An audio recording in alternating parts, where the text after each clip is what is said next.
जय Hind defence lovers. आज की टॉप हेडलाइंस कुछ इस प्रकार है। जरूरत पड़ी तो भारतीय सेना पाकिस्तान की लैंड पर भी कर सकती है मूव। पहली बार भारतीय वायुसेना ने अपने S-400 एयर डिफेंस सिस्टम की फायरिंग वीडियोस करी जारी। भारत रशिया से ले सकता है 40 Sukhoi Su-57 fighters. Dassault aviation 114 Rafale के लिए बिड सबमिट करेगी अप्रैल के अंत तक। और भारतीय सेना ने बनाया एक स्वदेशी लॉन्ग रेंज का फिक्स विंग UAV।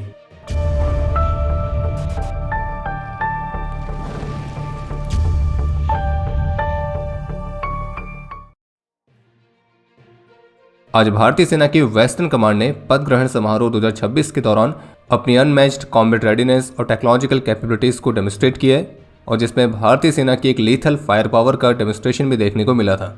और इसी इवेंट के साइडलाइंस मीडिया के साथ इंटरेक्शन में वेस्टर्न कमांड के commander lieutenant general Manoj Kumar Katiyar की तरफ से पाकिस्तान को उसकी हरकतों के लिए एक बार फिर से वार्न किया गया है कि भारत की ऑपरेशन सिंदूर 2.0 की तैयारी जारी है, और अगर पाकिस्तान नहीं सुधरता और भविष्य में एक बार फिर से ऑपरेशन सिंदूर जैसी सिचुएशन उभरती है तो अब की बार जो हमारा रिस्पांस होगा वो पहले से भी कहीं ज़्यादा घातक होगा। और ये रिस्पांस केवल आतंकी कैंपों तक ही सीमित नहीं रहेगा, बल्कि जरूरत पड़ेगी तो हम पाकिस्तान की जमीन पर भी मूव कर सकते हैं। और ऑपरेशन सिंदूर 2.0 ऑलरेडी शुरू हो चुका है। वेस्टर्न आर्मी कमांडर का यह भी कहना था कि ऑपरेशन सिंदूर में हमने जो किया था उससे कहीं अधिक कठोर प्रतिक्रिया इससे आगे होगी।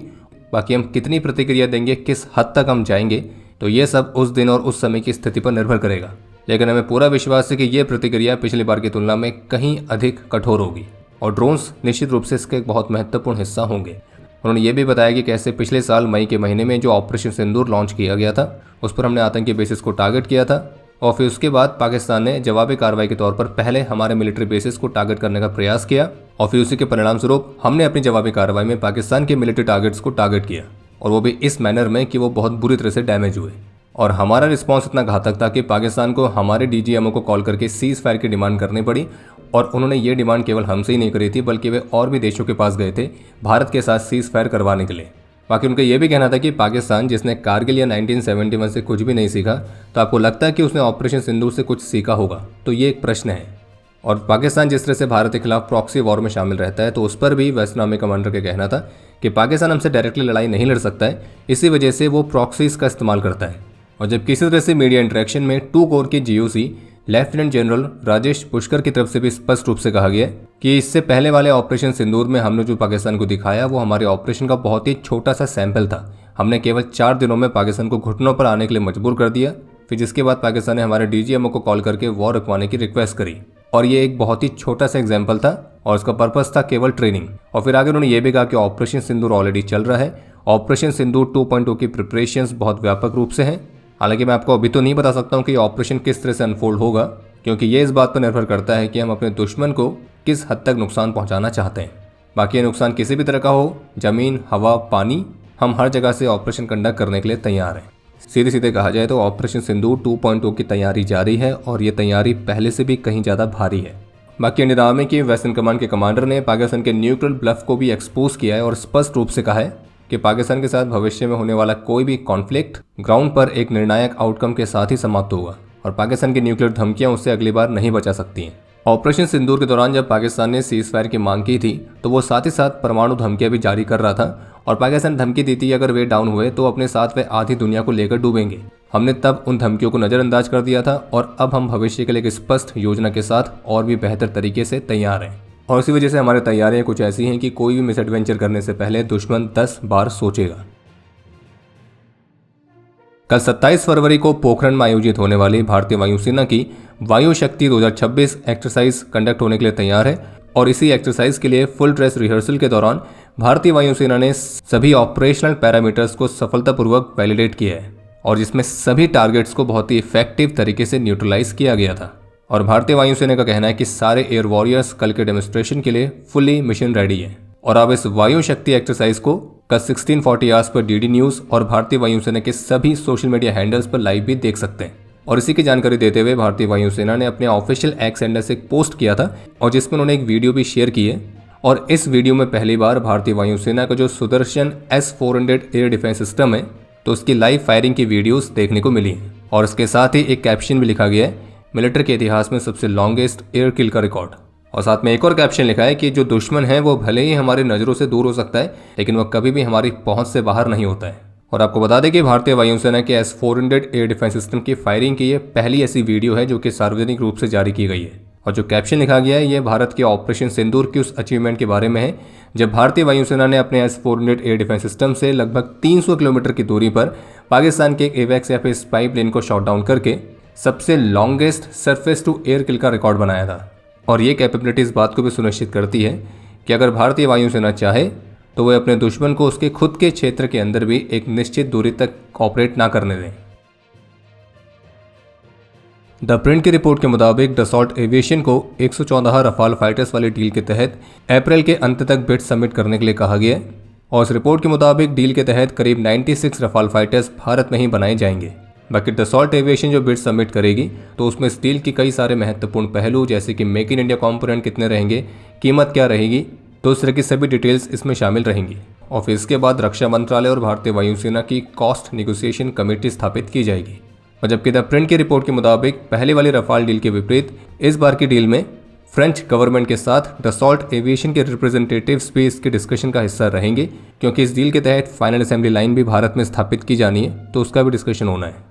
बाकी द प्रिंट ने अपने सोर्सेज के हवाले से भी बताया कि भारतीय वायुसेना के प्रस्ताव के विश्लेषण से पता चलता है कि अभी जो डील है उसमें मेक इन इंडिया कंपोनेंट का जो एक्चुअल हिस्सा है तो वो उम्मीद से काफ़ी कम है, और इसलिए बातचीत में इसे मेक इन इंडिया वाले कंपोनेंट को बढ़ाने पर ध्यान केंद्रित किया जाएगा। बाकी पहले जो रिपोर्ट्स आई उनके मुताबिक भारत में जो रफाल फाइटर्स बनेंगे तो उसमें भारत कम से कम 50 से 60% तक के स्वदेशी कंटेंट चाहता है। बाकी इस रिपोर्ट के मुताबिक जो पूरी प्रोसेस है ये फाइनेंशियल ईयर के अंत तक कंप्लीट होने की उम्मीद है और कॉन्ट्रैक्ट को मार्च 2027 तक अंतिम रूप दिया जा सकता है।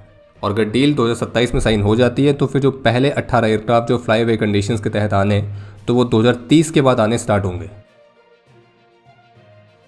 कल वायु शक्ति एक्सरसाइज के दौरान भारत के राष्ट्रपति और इंडियन आर्म फोर्सेस की सुप्रीम कमांडर श्रीमती द्रौपदी मुर्मू जी भारत के स्वदेशी अटैक हेलीकॉप्टर LCH प्रचंड से एक शॉटी भी कंडक्ट करेंगी।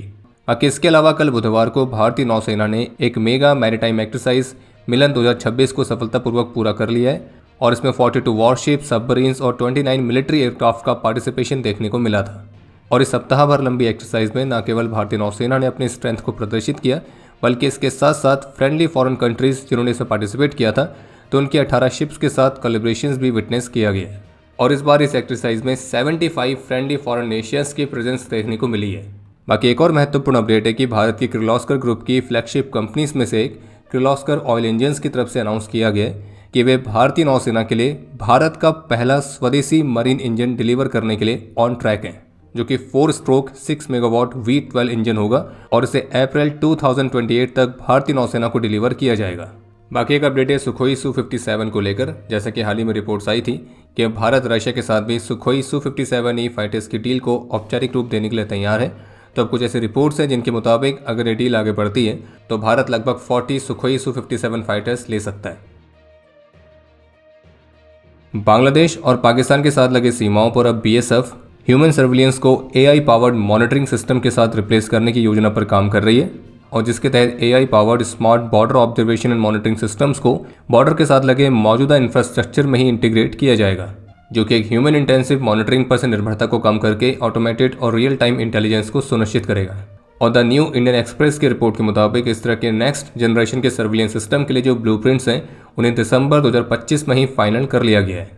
और BSF का ऑब्जेक्टिव है एक यूनिफाइड AI प्लेटफॉर्म को डिप्लॉय करना जो कि सभी तरह के वीडियो एनालिटिक्स को रन कर सके, जिसमें इंट्रूशन डिटेक्शन, ट्रैफिक एनालिसिस और अदर सेंसर डेटा से AI प्रोसेसिंग ये सभी शामिल है।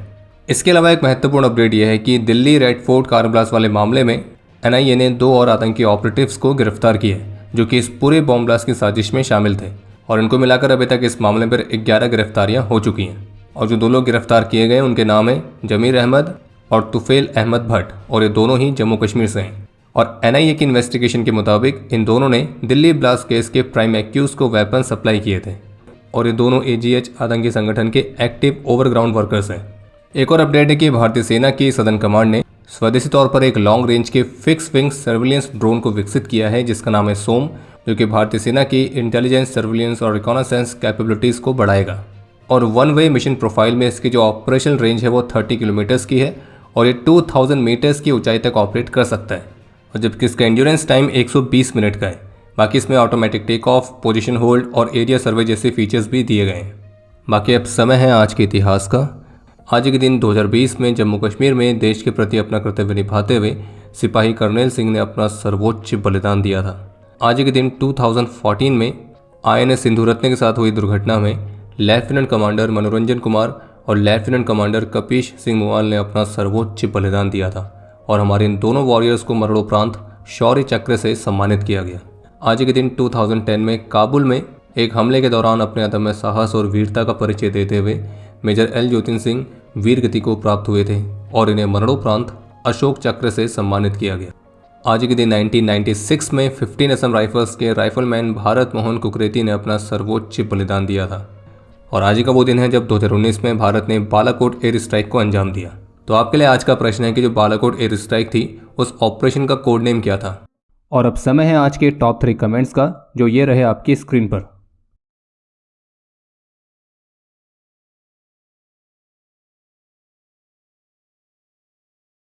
उम्मीद है आपको आज का एपिसोड पसंद आया होगा।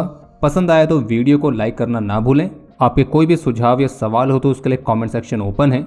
और अगर आप डिफेंस रिलेटेड और भी एक्सक्लूसिव कंटेंट में दिलचस्पी रखते हैं तो आज ही प्ले स्टोर से डिफेंस स्क्वाड की सुपर ऐप को डाउनलोड करना ना भूलें।